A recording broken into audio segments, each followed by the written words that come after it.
Question में कह रहा है concave mirror forms an image 20 centimetre high object on screen placed 5 metre away from the mirror. तो सबसे पहले थोड़ा सा मैं रे डायग्राम बना देता हूँ। देखो, जैसे कि ये रे डायग्राम है, कॉनकेव मिरर का रे डायग्राम। ये हो गया फोकस,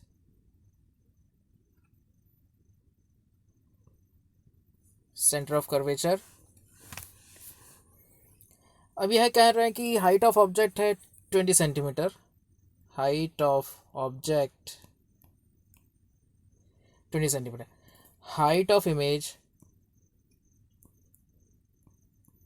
50 सेंटीमीटर है। इसका मतलब ये मैग्नीफाइड इमेज है,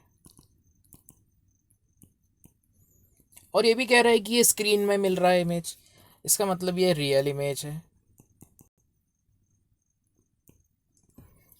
so concave mirror magnified real image कब बनाता है? जब वो इन्वर्टेड होता है।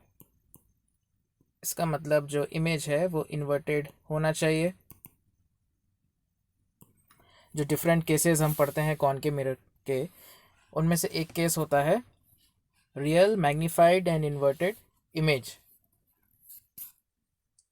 नेक्स्ट अब हम फाइंड करेंगे मैग्निफिकेशन। मैग्निफिकेशन का फॉर्मूला होता है मिरर के लिए -v/u, और ये हो जाएगा -hi/ho।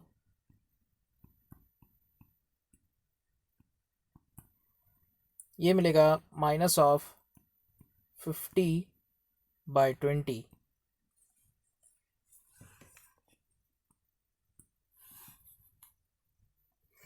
सो v/u हो गया 5/2। अच्छा, अभी यहाँ देखो कि स्क्रीन की डिस्टेंस कितना है, 5 मीटर।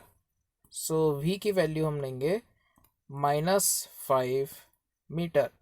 सो u हो जाएगा 2/5 into -5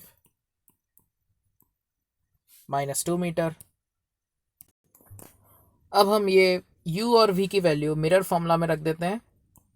1/f is 1/v plus 1/u। So 1/f is 1/-5 plus 1/-2। इसे सॉल्व करने से आ गया फोकल लेंथ -10/7 मीटर। इसका रे डायग्राम भी कुछ ऐसा होगा। ऑब्जेक्ट फोकस और सेंटर ऑफ कर्वेचर के बीच में कहीं पर रखा हुआ है। एक incident ray parallel to principal axis ले लेते हैं, फोकस से पास करती हुई ये रे निकल गई। दूसरी रे हम सेंटर ऑफ कर्वेचर से पास करता हुआ ले लेते हैं, ये बन गया image, inverted, real and magnified.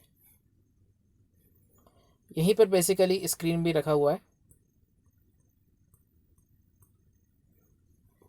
Distance between mirror and the object, यानी कि ऑब्जेक्ट डिस्टेंस पूछा है, तो ऑब्जेक्ट डिस्टेंस तो हो गया था -2।